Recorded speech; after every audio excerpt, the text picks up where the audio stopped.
Today we're gonna cover how Arnold trained his arms, some of his favorite exercises, and most effective training techniques that he used over the years of his lifting career. So without further ado, let's get right into it.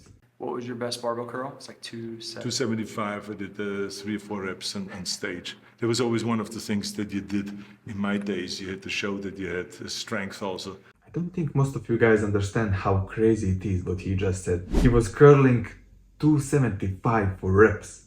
That's 125 kilograms, and he was just casually curling it. Many times we would start out with a weight, with a heavy weight, and do just 1 rep.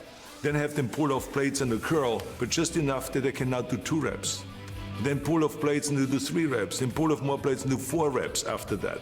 And so this is how it will go up until, without ever putting the bar down, to really let the bicep know, you don't know what's coming. It's funny how when people compare Arnold to Mike Mentzer, they usually think that Mentzer did high intensity and Arnold did high volume. Dude, Arnold trained even more intensely than Mike. Plus he did a ton of sets on top of it, even though he trained so hard. He was doing 5-6 drop sets in a row, then superset with this, superset with that, and despite the fact that he used all these intensity techniques, he still managed to train for 5 hours a day. So imagine Mike Mentzer's heavy duty training times 30. That's what he did. So it was absolutely essential to do the barbell curl to create the thickness of the bicep, to do the dumbbell curl on an inclined bench, and to do the concentration curl. Because the concentration curl isolated the biceps with heavy weights, not with light weight, but with heavy weight, but to isolate it and to really concentrate and to create that peak on the outside of the bicep that you need when you do your back shots. So Arnold did a few different biceps variations, targeting the muscle from slightly different angles. With the preacher curl, he had a better contraction because your arm is flexed forward. With the concentration curl, he focused on that outer side of the muscle to get that biceps peak. And with the standing biceps curls, you can just produce more force and get the maximum development. So just a couple of different versions of the same exercise, each one having a slightly different purpose. The tricep was narrow bench press, a lot of narrow bench press in the early days, then triceps extensions down, and then overhead tricep extension with one arm and with both arms. And then also tricep extension onto a bar where you let the body, the head go onto a bar and press out in order to use your own body weight. With the narrow grip press, you have a very high loading capacity because it's a compound lift. It involves your chest and your front delts as well, but since you're using a close grip, the majority of the movement will be coming from the elbows. That's why it's a very effective triceps exercise. And then he does some extra isolation work specifically for the triceps. With the press downs, he was focusing on getting that contraction. With the overhead extensions, he was focusing on getting the full stretch because the long head of the triceps is crossing the shoulder joint. So the position of your shoulder is going to affect your triceps. Also, it's interesting to see that Arnold was doing bodyweight triceps extensions to train his arms. Many people today think that they can't build an exceptional physique without machines, weights, or fancy gym equipments, yet Arnold, the greatest bodybuilder of all time, trained with the bodyweight exercises. Imagine that you have a situation where I take a barbell and I'm doing now my 10 reps, and now I give it to you. Right? You're standing right in front of me, you're my training partner, so I give it to you. It means that don't put it down because that's the rule, right? Yeah. So I give it to you, now you do your 10 reps. Well, after your 10 reps, I got to take the barbell again. I cannot walk away to the water fountain because otherwise I'm gonna act like a loser. Yeah. So, and definitely not like a training partner. So now I have to take the barbell again and I do the 10 reps. But after I'm finished, I give it to you and now you have to deal with it. And you have to decide, this is how it went back and forth. And your arms felt like falling off. Afterwards, we put the arm up here because it was hurting so much. We put it up here. That hurt. Then we were just letting it hang down. That hurt. Then we put it back up again. No matter where you put it, it hurt. But that was great because that means that the muscle got it. I love this technique. You can see in the video that me and my friend tried using this technique, and we can confirm that our arms felt like falling off for sure. It's very hard, but if you have troubles with growing your biceps, maybe you should give it a try. Everyone will grow if they would do a barbell curl that is, done in the beginning very strict. Then when it gets heavier with a little cheating, and then when it gets really heavy, more cheating. There's nothing wrong with that. This is by far my favorite biceps exercise that I learned from Arnold. Many people commented when I posted this before, and they said that it blew up their biceps as well. It's definitely worth giving it a try. Just try not to bend your spine like crazy when you're doing it, and you'll be fine. What would be your go-to tricep exercise then? My favorite was a triceps extension with a cable, just pressing down. That one worked for me the best. But I have to say that people shouldn't really pay much attention to that because everyone has a different kind of a build. There's people that are getting a much better triceps exercise if they do one-arm triceps, like Frank Zane was one of them. They did one-arm triceps extensions behind the neck, and he pumped up like crazy with that exercise.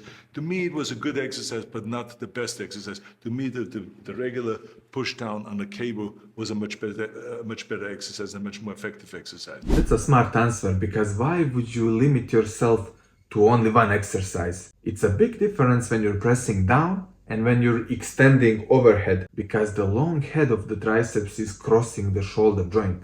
When your shoulder is flexed, you're gonna get a full tricep stretch, and when your shoulder is extended, then you're gonna get a better contractions. So why not just do both and get more complete triceps development? One of the things that you learn in sports is that if you just get stuck in your own training routine and not learn from other people, that you would never become a champion. There was a guy by the name of Vince Gironda. He had a gym over in the valley, Vince's gym.